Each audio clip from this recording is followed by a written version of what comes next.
Hello, everyone, and welcome to the 11th episode of the Not Your Everyday MMA podcast. My name's Alex Henry. I'm with Tori Alex, and we are at 292 subscribers since our last video for UFC 281. So if you're new, I appreciate you, whether you're listening audio only or if you are one of the 291 on YouTube. We appreciate you guys very much.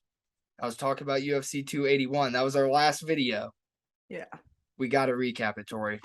We have to. It was a crazy night. I think it was tied for the most amount of first round finishes, I think, in a card, which is crazy. It went by quick. It definitely went by quick. Yeah, it did. I think it was card of the year. I genuinely do. Me too. I think it lived up to the hype of UFC 280, if that makes sense. UFC 280 was so hyped up. I think this exceeded. It was a crazy night of fights and just so many I'm surprised there wasn't more performance of the night bonuses because there was a lot of amazing finishes on Saturday night. It was a great card. No, it was, and it helped that people were sleeping on this card. That's what made it great. We weren't sleeping on this card. We were hyped because our favorite fighters were on this card. But people were sleeping on this card, and they woke up. So we're going to talk about some of our picks. Aaron Blanchfield, Molly McCann, first round. Exactly. Yeah. It was a hype destroyer fight. I mean, I didn't really understand the point of it, if that makes sense. It's if you want to continue to build the hype of Molly McCann, why would you put her against a grappler in Aaron Blanchfield? Now, with Aaron Blanchfield, what does she do? I think they might just boost her up to the top 5, almost like Sean O'Malley, Alex Pierre, and just put her against those dogs. I mean, even if I against Santos, not really. I don't think Shevchenko yet, but I mean, crazy. She looked great, and Molly did not. So it was sad. I was sad to see the meatball lose. Yeah, I think we both picked Aaron to win, but obviously we're sad. I mean, Meatball's my favorite female fighter in the UFC. It's very, very, very close. I like a lot, but she is my favorite. So seeing her lose was pretty sad. It was a rough night to watch my favorites lose. Anyway, we'll get into that more. Dominic Reyes. Yeah. Also sad that can't catch a break. What knocked out cold? Not just tumbling around, out cold 3 fights in a row. I mean, is it time for him to hang up the gloves now? It's sad, and he's younger, and he was doing so good. It's just, man, it's sad to see. It was hard to see, but I mean, good go Ryan Spann. He looked great. I mean, he got the finish and got it quickly. So I mean, yeah. No, Ryan Spann looked very dominant. As in Reyes, man, if he doesn't retire himself or something, UFC might cut him. Honestly, it seemed like Dana White. Somebody asked him in the media conference if what they were gonna do, and he was very unsure. So that's never a good sign. No, it was sad. I mean, he's a great. I mean, he almost. Yeah. I know this is what he's known for. It's kind of sad, but he almost did beat John Jones, and that was kind of just his whole person. That's his only personality trait. Yeah, he almost beat John Jones. Yeah, he's like, "Hi guys, I'm Dominic. By the way, I almost beat John Jones. I can't talk once again. Anyways, but sad. It was a sad night to see. But yeah. Next fight was Renato versus Brad. I think I took Brad, and I think you took Renato. So you got that win over me there. Was it a good fight? It was a good fight, yeah. Round 1, rear naked. I believe so. It was a quick finish. Can't remember. And he looked great too. He's a tough guy. He's a tough dude. I didn't want to doubt him. Just because that last fight with RDA, it was taken on short notice, and he survived all 5 rounds. I'm like, you know what, this man's tough. Mm-hmm. So I was excited to see him get the win as well. So yeah, I mean, I can't believe saying it out loud, just the amount of first round finishes there was. It's crazy. It's crazy. Those were all in the prelims. Yeah. Let's get into the first fight of the main card. Dan Hooker, he got his win versus Poyes. I was so happy to see that. Man, Poyes looked like a Ryan Hall, because Ryan Hall's last fight, I believe it was UFC 264, if that was his last fight. I believe that was one that I had watched and observed. And man, it's just when you get to it's just nonstop rolling and looking for those leg locks. And he was on his butt the whole time. You know what I mean? He was just looking for that. And I mean, Dan looked great on the feet. He looked healthy. He looked athletic.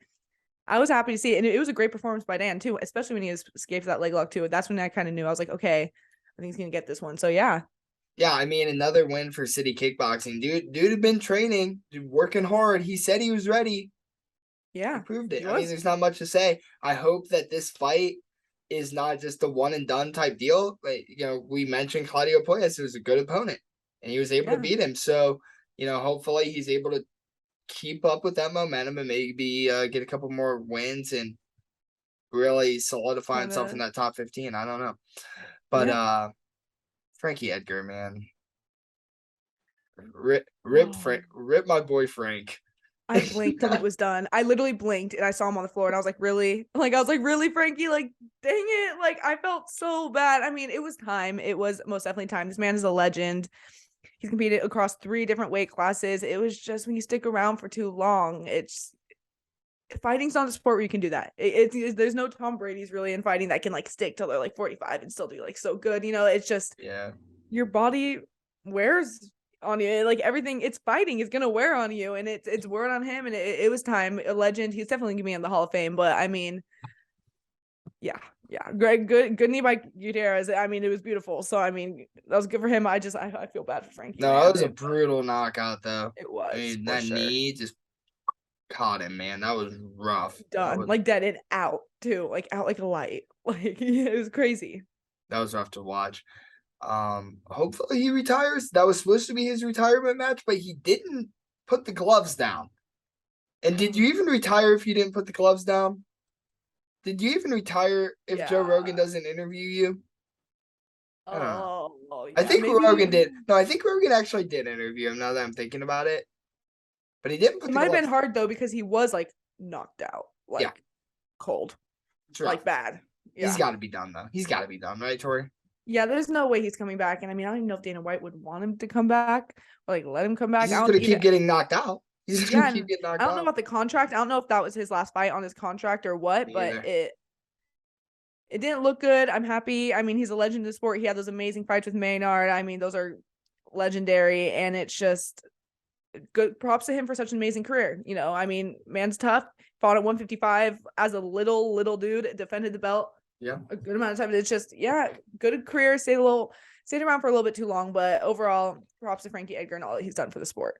Yeah, for sure.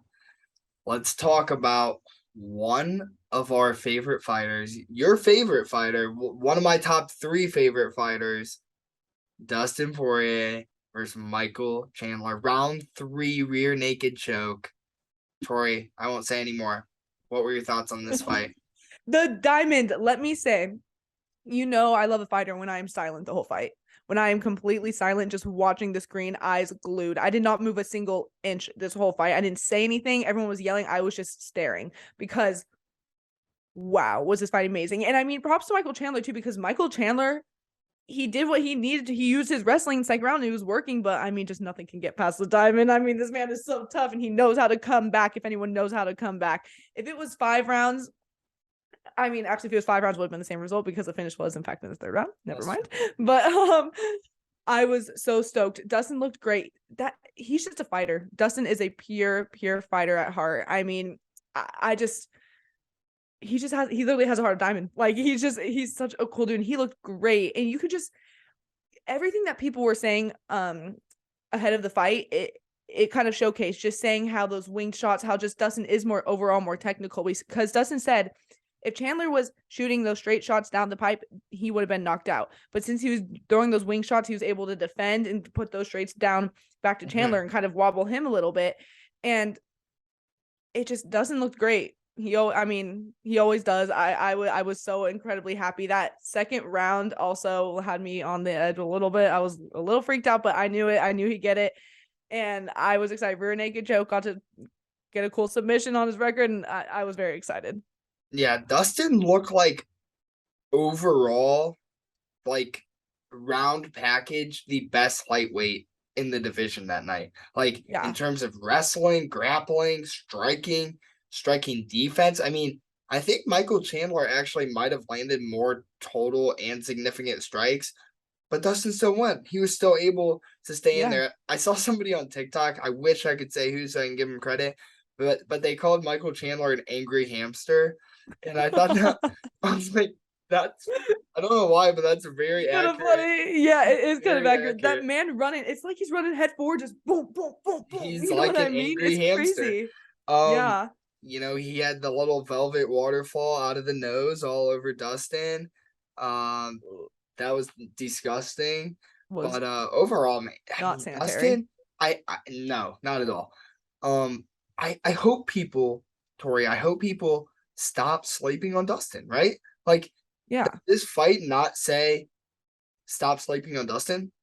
Well, people are saying he's out of his peak, like he's done peaking, he's kind of on his downfall. He lost to Where? Charles Oliveira, where he Right. lost to Charles Oliveira, looked great against him, lost to Habib. He has had all these amazing fights in the past like 5 years. He has looked unstoppable. He's only lost to champions, and it happens. It happens. They are Yeah. champions. They're the best in the world for a reason. He's just another one of those people that just can't quite get to the belt, but he is right up there with them. I mean, he is championship material. He is just one tough dude, and he's willing to do anything in that octagon. You just have to respect him as a person too, about how good of a person, how respectful he is at the end. And I just, I love it. I was speechless. I was just so excited when I saw Chandler tap, and I was like, "Yep, the diamond is back." People need to stop doubting him, and people, I don't know, but what do you do with Michael Chandler right now? Like, what's up with him? He's All he wants is 3-2. Connor. I guess all he wants is Connor. So It makes the most I'd sense. love to watch that fight. Give him Connor. Everyone would watch that fight. I mean, the two most exciting people.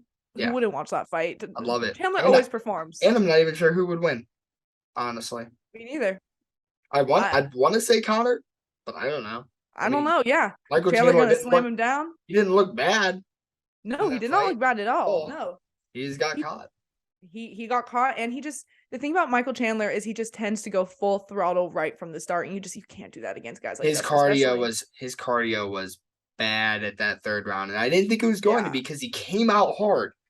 I'm like, Yeah. because even me, when I was a wrestler, one of the best wrestlers in Ohio, Tori, when I was a Yeah. wrestler and I I'd remember get being- tired going into the third period, I was able to push myself to just keep Yeah. going through that like cardio. And some kids couldn't. Some kids, their cardio is bad. But Michael Chandler, he was pushing himself, and I was like, okay, he's pulling a little Alex Henry here. Mhm. And then he wasn't, until he wasn't, right? And then Yeah. you really saw it once he got him on the ground. There, he wasn't able to have any defense. He wasn't able to fight, and he was done. But yeah, I'd go Connor. I'd go. Yeah, me too. And I think those slams, like some of them were not fully necessary. No, Picking him all the way up. dude, It's that not. made no sense. I mean, wanted it's a cool Dustin to win. picture. Yeah, Yeah. no, I wanted Dustin to win, but at the same time, I love the sport. I like watching everything. And at that point, I'm like, he had such a nice double leg. Why is he picking him up to slam him so hard? I know it's not WWE. Like Yeah. it's just like He's I don't trying to know. give him the spine buster. Just take him on the ground. It's a Yeah. waste of energy. It is Yeah. a huge waste of energy. You're picking up like probably walking to the cage around 170, 180 that Yeah. night, man, and just slamming him like a couple times too. It's wasting a lot of energy. So I mean, No, it Michael made no Chandler, sense. it didn't. He's such an exciting fighter. I mean, at least that's what we know we're gonna get every time, because wow, if I know that's what I'm gonna get, I will tune in 8 days a week. Right. 8 days a week I'll tune in. Yeah. But yeah. Same. So the Diamond goes to 29-7 in his career, going on to the co-main. Carla Esparza, Zhang Weili. We got a new champ in the women's strawweight division. Tori, I'll kick it off here. Yeah. I want to Domination. just say to every Carla hater, you were right. You were right. I was wrong, and you were right. I don't know.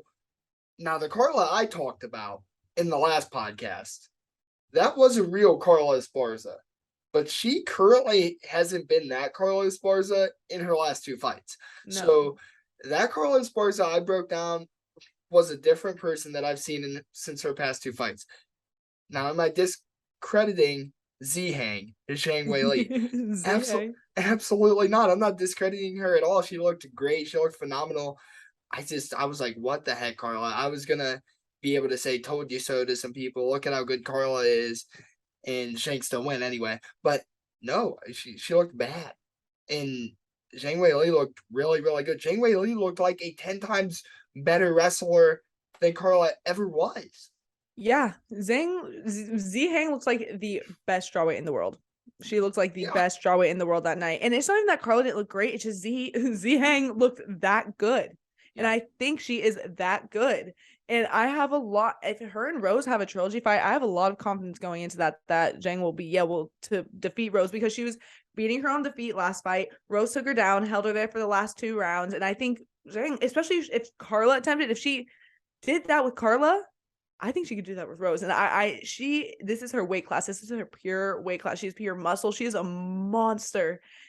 And even people, I kind of feel bad for Carla though. At the press conference, people were booing Carla and they were cheering on Zhang. Like, it's crazy. She has so many fans. She's such a cool person. She just looked so explosive and dominant. It was like that fight was over in a blink of an eye.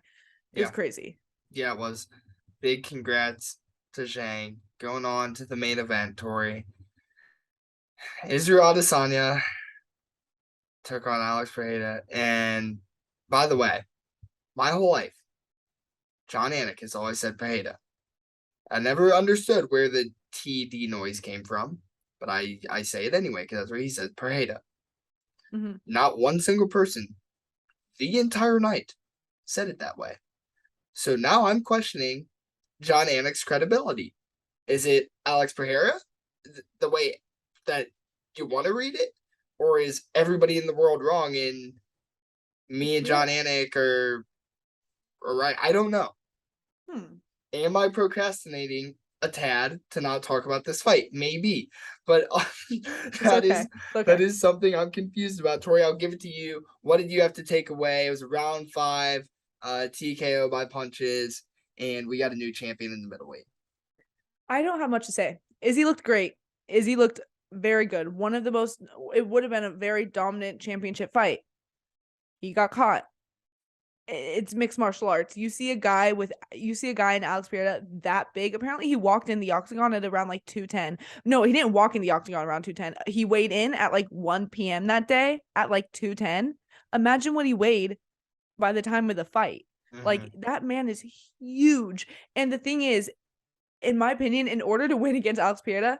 You know, I'm gonna say Pereira because I feel like that's right. I don't know. No, that's the way you say it. I don't know. Yeah, I have no idea. But anyways, to win against him, you can't get hit.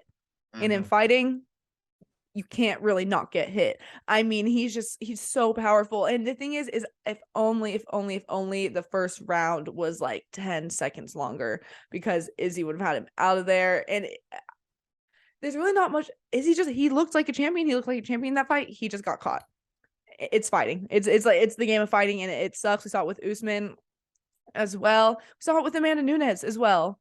You know what I mean? And she came back and got it. And it's just, I don't know if the rematch is going to happen right away, but it's also different with Alex because he's just so big. That man is huge. Like, imagine him versus Robert Whittaker. Robert Whittaker would look like a lightweight compared to like a heavyweight. Like, literally. It's crazy. Yeah. So yeah. I mean, yeah, I can't disagree with anything you said, Tori. I guess I can only add that I didn't think Alex even looked that good in the fight. Like, remember, since we're talking about it, when you're watching the Leon Edwards fight in that 4th round, and you just had that thought in your head, and you're like, man, this guy just looks bad. And he's fighting in a title fight, and he just looks bad. That's what I thought about Alex. Not really in the 4th round, because the 4th round was kind of boring. It was still Izzy's round. I have him 3-1 going in the 5th. I think everybody in the world has him 3-1, maybe a 4-0 if you want him. I had him 3-1, but the 4th round was kind of boring. But like that 3rd round I'm watching, and I'm like, this dude Alex is not gonna win. Like, no, yeah. I have no confidence he will win. The strikes got to Izzy.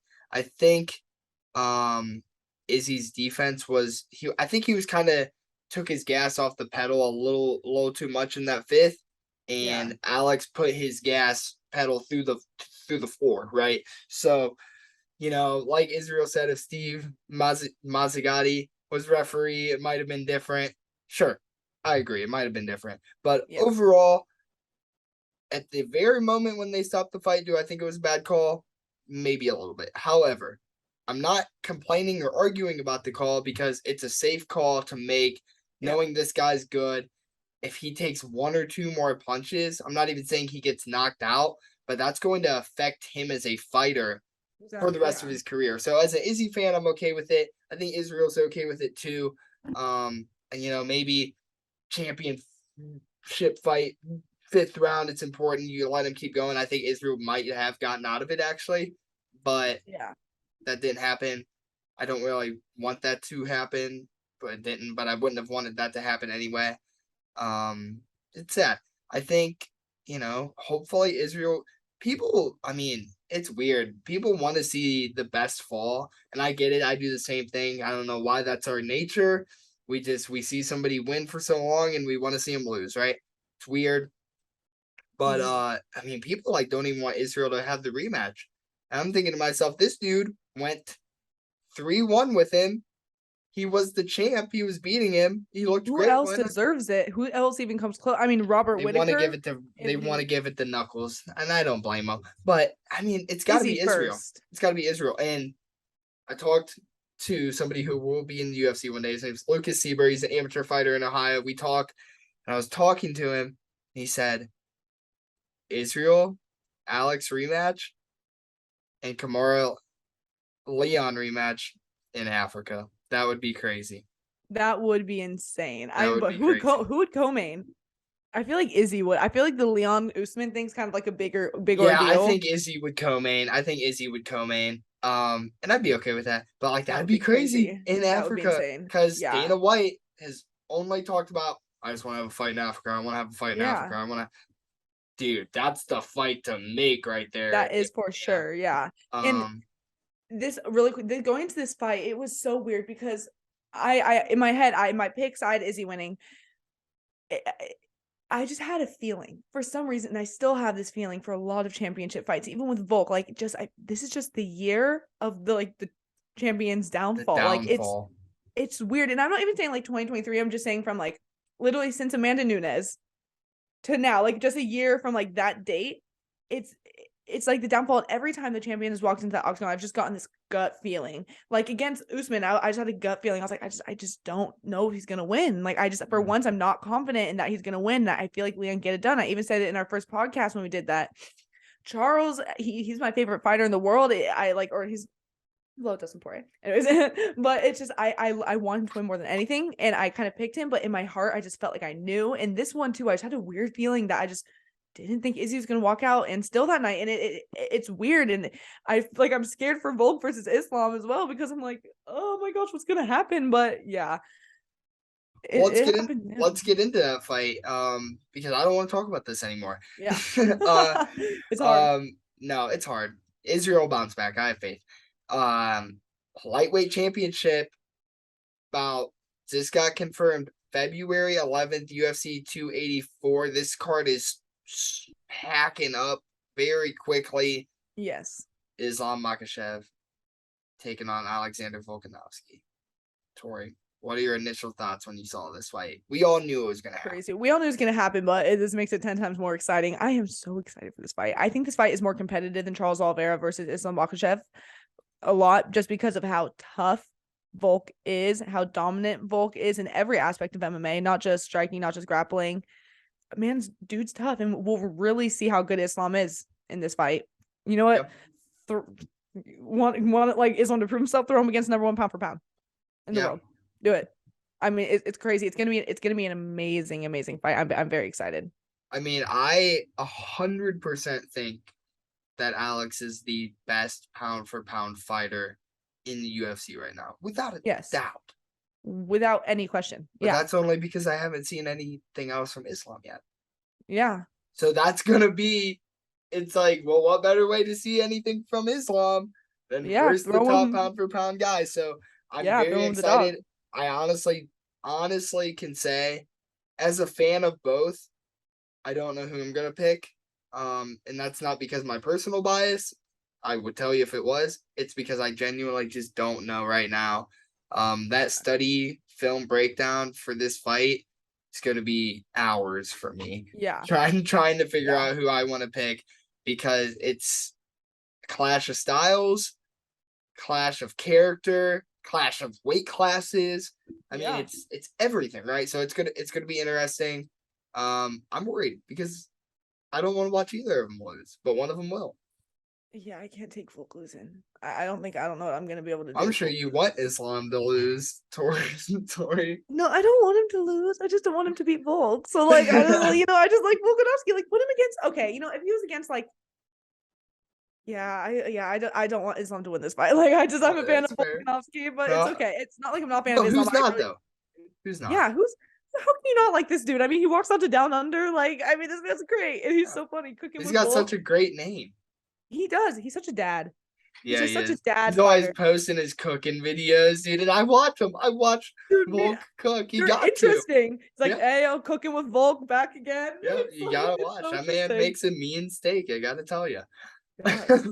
But anyway, Tori, that's gonna do it for wrapping up UFC 281 in Madison Square Garden, and obviously UFC 284 probably will be the headline. I mean, I'm imagining that's the main event. If they put some other fight ahead of that, I don't know. But let's get into fight night, Tori. This week we got Lewis versus Spivak. Interesting card, some canceled fights. How I would talk about this card is there's a lot of fighters that I thought were going to be good that haven't been good yet. And there's a lot of guys that I think are good, but haven't proven that they're really good yet. Yeah, there's a lot of killed fighters on here. And then there's Derrick Lewis. So that's kind of how I describe how I look at this fight night. So it's like all of those guys plus Derrick Lewis is on it. Mm-hmm. So it's an interesting one. First fight, Jack Della Maddalena. What a fun name versus Danny Roberts, an easy name. Jack's a great striker. He's got a good jab, solid defense, and knockout power. It's as simple as that when it comes to this guy. Danny Roberts has pretty good boxing. He moves fast in the cage, but kind of like somebody else in the main event named Derrick Lewis. He doesn't have a lot of output. And that's kind of my thing with Danny Roberts. Jack Della has looked good recently, and Danny has looked pretty good in his own right as well. But I honestly don't think this fight should be close. I think Jack Della Maddalena is kind of that guy, and I think he's one of these guys that are supposed to be that guy, and this is just another step in the direction towards that. So I'm gonna take Jack Della Maddalena here, Tori. Yeah, same. I'm gonna take Della Maddalena as well.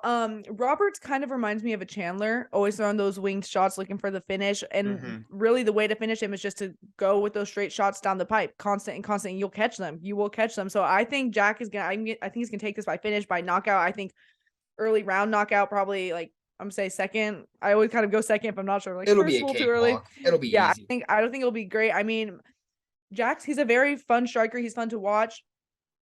And he has really good tight defense too, very precise with his shots, and I just think he's gonna touch him up. And he's 26 years old, he's young. And I mean, I think Roberts has about a 10-year age difference with him, so I'm gonna go Jack. I think it's gonna be fairly easy, like you had said. I just think stick to those shots straight down the middle, even some straight leg kicks. I think it'll be a fairly kind of one-sided fight for this one. So I'm gonna go Maddalena by I'm gonna say second round knockout. I always say second. I agree. I'll go second round knockout too, Tori. I agree with you. Yeah. If it's first, I'll say first and second round knockout. I'm just kidding. But second round KO. Yeah. That's what I'm gonna go with.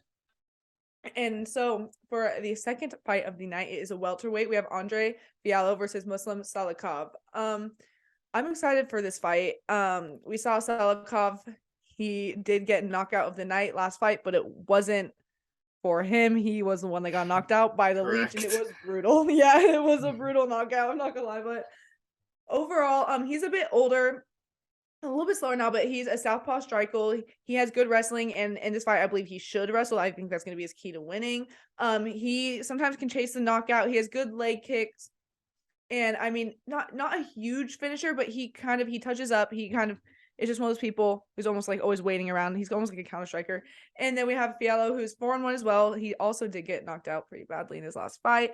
Mainly a striker. He has a good jab. He always hits out with the pipe, good power, athletic. He throws pretty good leg kicks, but he can be hittable.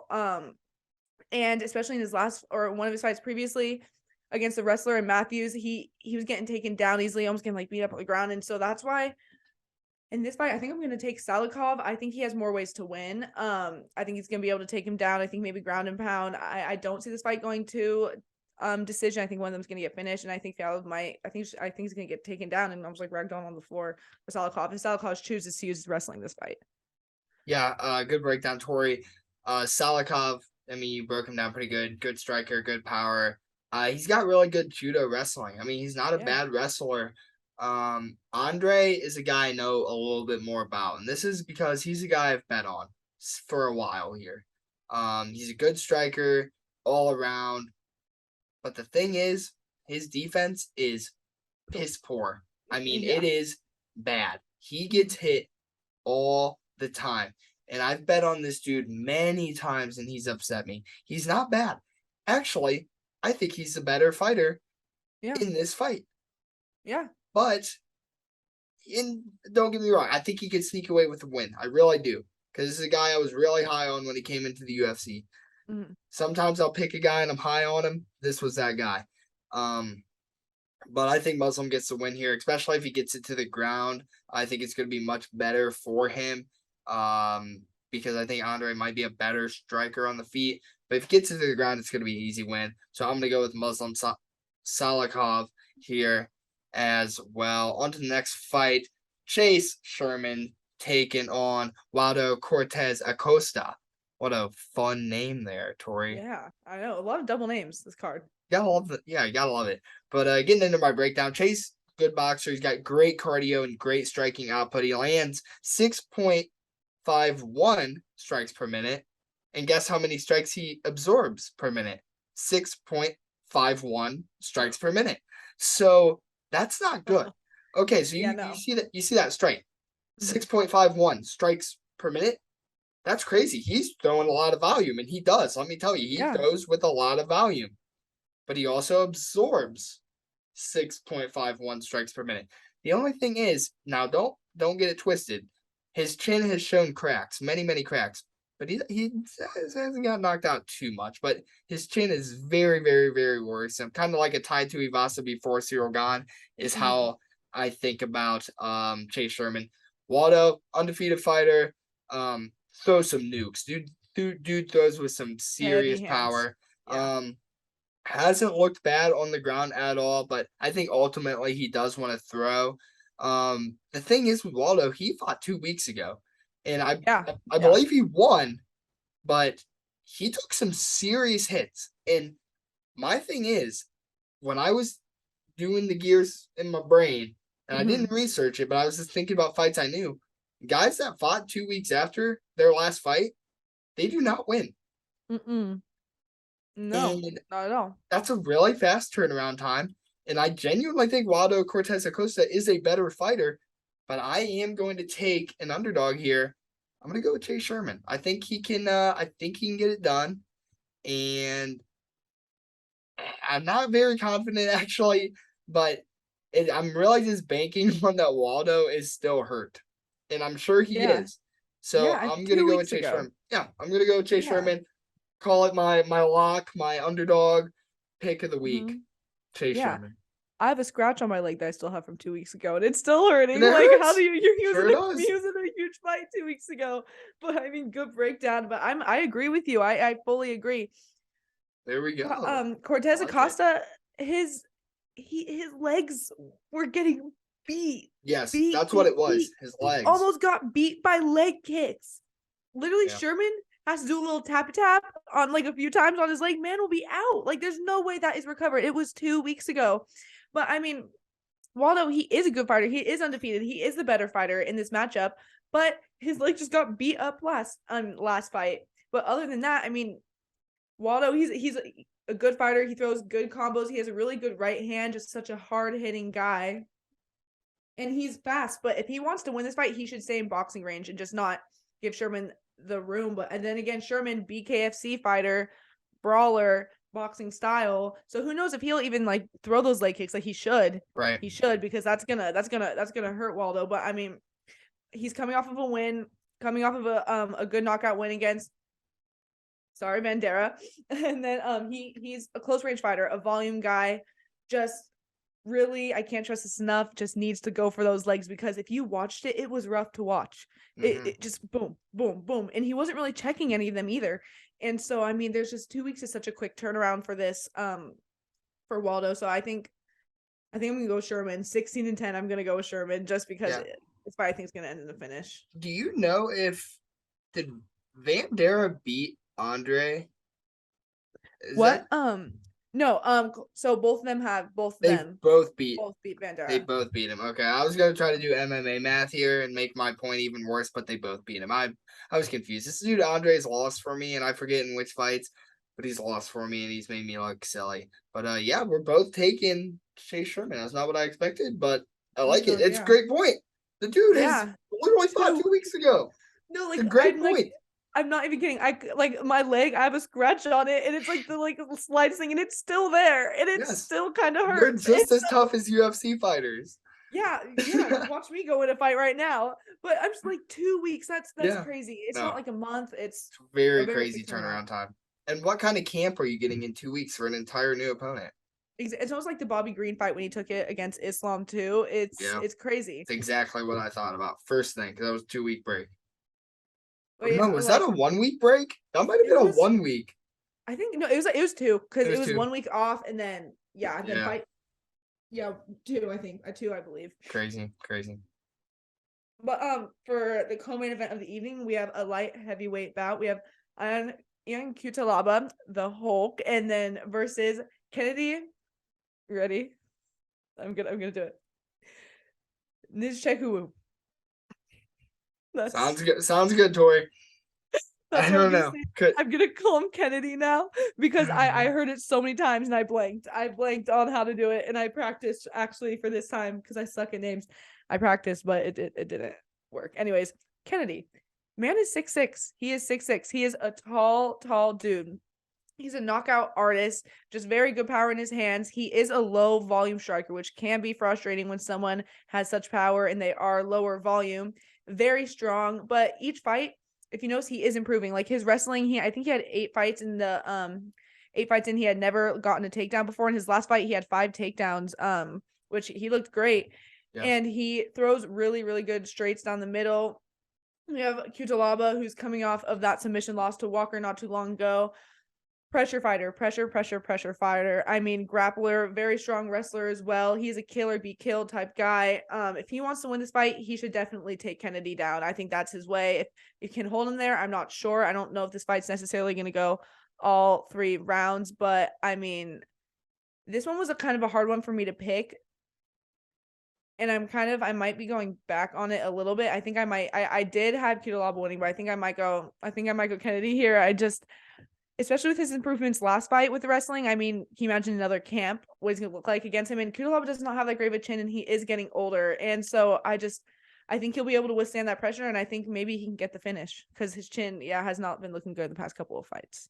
No, good breakdown. Cutelaba averages 4.68 takedowns a fight, 63% takedown accuracy, and he's a good wrestler. I mean, that's his key to win.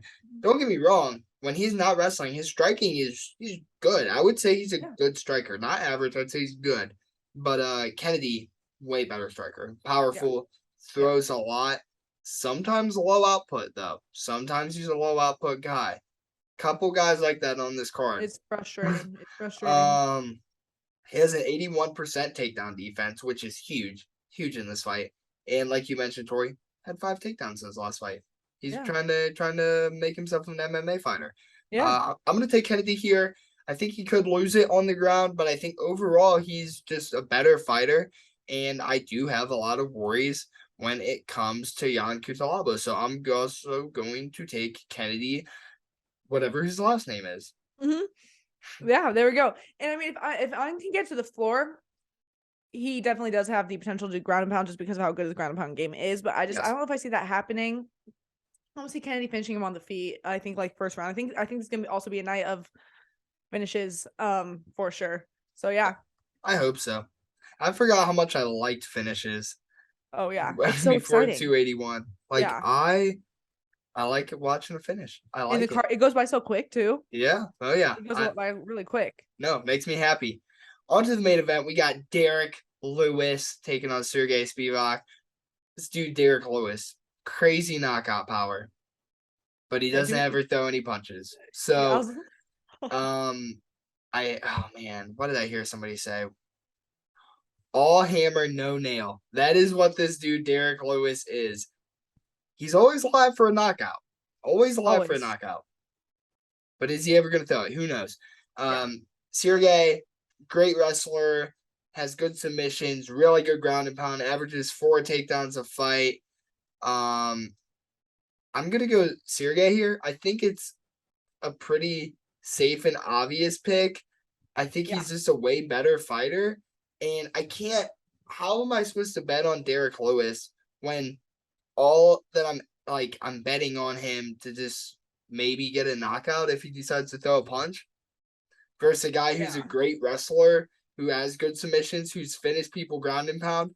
No, I'm not going to take Derrick Lewis. Yes, his last fight, was it awful to watch? Sure, because that was one of the worst stoppages I've ever seen in my entire life. But I didn't think he was going to win that fight anyway. So, and for the same reasons. I really don't even like Derrick Lewis that much. Kind of think he's an overrated guy. Maybe I'm a hater for not liking Derrick Lewis. Am I like? I feel like everybody likes Derrick Lewis, and I don't get it. I don't get the hype. I don't. He's just a funny dude. Like he's just funny. He's a goof. He's just a real dude. And when he's on the mic, he's a goof. That's for sure. That's what I think people appreciate is when he's on the mic. It's not even like a personality. You know what I mean? It's just him. Like he's just saying what's on his mind, and people just appreciate that. It's not like Covington. Yeah. But yeah. Yeah, I don't know. Yes, in terms of a person, he is very funny, and I do look forward to hearing what he has to say. But I hate watching him fight. Even when he gets a knockout, I'm like, cool. I don't enjoy watching him fight. But yeah, I'm gonna take Sergey Spivak here, Tori. Yeah, I mean, this fight when it got announced, I already knew my pick, and I already knew how. I'm going first round knockout by Spivak at 1000%. I mean, he or take down ground and pound, because Sergey's ability to take heavyweights to the ground and get them there and just pound and pound and pound on them. He's a dangerous dude. He had a great knockout against Sakai at UFC Fight Night, Santos versus Hill, and then another amazing knockout against Greg Hardy. And so, I mean, it was this man, he's only lost to Tom Aspinall in the past 5 fights. He got knocked out in the first round, but he's looked great. Definitely should take him down. Ground and pound, good grappling, just such a hard hitter. And Lewis, I mean, it's just hard to break him down because look for that punch. Because I mean, it's true. You could get caught. Like you could be dominating and just it's Derrick Lewis, the Black Beast, the knockout king. Like he could knock you out in a second. And so it's but I just have questions. I mean, like for Derrick Lewis, because I don't think he's fighting for the title again. He fought for the interim title like a year and a half ago against Cyril Gane. He got destroyed. He right now is 2-3 coming into this fight. It's just what was he doing? Like was he doing it for, if that makes sense? Because he has made it clear before that he's in it for the money, that he doesn't love training, blah blah. So I don't have any confidence in Derrick Lewis going into this fight, because who knows if he's training that hard, because when he's training for his championship fight, even he said that he's like, I don't like running, like just all this. I already said that, but just kind of going into it, how it's not his deal. And so I mean, what is he doing? You know what I mean? Sergey is he's a very good fighter. He's definitely, if he wins this fight, definitely enter like the top 5 for like some competition, because he could be up for title contention if he wins this fight. I think it's gonna be domination. I think it's gonna be domination by Spivak, and it's sad to say, but yeah, I'm gonna go Spivak by first round knockout. Yeah, there we go. I think we agreed on all of our picks. We did. I didn't think you'd pick Chase Sherman, but not a bad pick at all. It's a great pick, actually. If you're a sports gambler, maybe take that bet, because I don't know what the odds are on it, but I'm pretty confident, actually, Tori. You know, middleweights are a thing, and one of my, the belt has changed in the middleweight, so I thought I would not make Tori pick the top 5. I picked top 5 this week. I picked top 5 middleweights in UFC history. I kind of feel like people won't like my list, because I compared it to some other lists on the internet. It's not very similar. So maybe I'm like dumb, but Tori, I'll let you. But Tori, I'll let you give your list first, and then I'll give mine, and we'll see what we think. Alrighty, at number 5, I have Chael Sonnen. just because of how great of a person he was. And he almost beat Anderson Silva a couple times. What a just great man in the middleweight division. Number 4, I have Michael Bisping. I was wondering really quick, could you put GSP on this list? Like technically, because he fought one, he beat Michael. He wasn't middleweight at one point. I wouldn't. I did it, but I was just wondering. I was like, should I just do it? But I could technically, I guess. You could, but yeah, he was a welterweight. Number 3, Chris Weidman. Number 2, Israel Adesanya. Number 1, Anderson Silva. Oh. And I have Izzy at 2. I have Izzy at 2 pretty comfortably. So yeah, not that different. Honestly, not that different. So I have Michael Bisping at 5. Luke Rockhold, I put him at 4, ahead of Bisping. 3, I put Chris Weidman. By the way, in my UFC research, I watched some Chris Weidman fights. He had a fight versus a guy named Mark Munoz. Don't know if you ever heard of this fight or watched it, but this knockout, you should watch it. Everybody should watch this knockout. The referee was not stopping the fight, and it was gross and it was bad. I mean, he knocked him out with the elbow, and he's just grounded pounding it. And I'm watching, this is old UFC, and I'm like, he's gonna kill this guy. Yeah, he's dead. Yeah, he didn't. But that was one of the craziest knockouts I think I've ever seen. Not in terms of flashy, but just in terms of this guy's gonna die. It was pretty gross. Oh yeah. Anyway, all aside tangent there on Chris Weidman. Israel Adesanya is at 2. Yeah. I would have loved to put him at 1, and I would have if he beat Alex. I would have put him at 1, and I would have been so confident.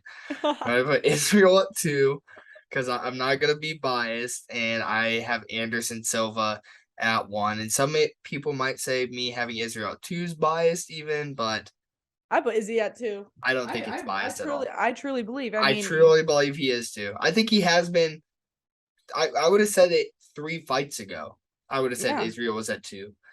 I would have said it before or was undefeated in the middleweight division. But. Yeah, I would have said it at his Paulo Costa fight. I would have said he was top 2 in middleweight division. Well, anyway, Tori, that's going to wrap it up for episode 11 of the Not Your Everyday MMA podcast. We talked about a lot. Tori, we got some big things coming up. We do. I'm going to keep it a secret still, but they'll know very, very, very, very, very soon about the big things coming up. If you're listening audio only, hit that download because it's the only thing I can see. I don't know how downloads and plays work and how they differ. You want to be able to listen to it everywhere, don't you? Yeah, exactly. Yeah, when you're in the hills of Kentucky, West Virginia. Don't you want to listen? Is there hills in West Virginia and Kentucky? It's like Midland. I don't even. There's definitely mountains in West Virginia. I think they have Appalachian. I think. True. Look, I'm an MMA analyst, not a geologist. Okay, so I couldn't tell you. Tori, I cannot tell you. But it's gonna do it. For our new subscribers, we look at all the comments, try to respond to all of them that aren't mean. So please leave a comment and we will read it, even if it is mean. And that's going to do it for today's episode. I've been Alex Henry and I was with Tori Habrel. Thanks, guys. We're signing off.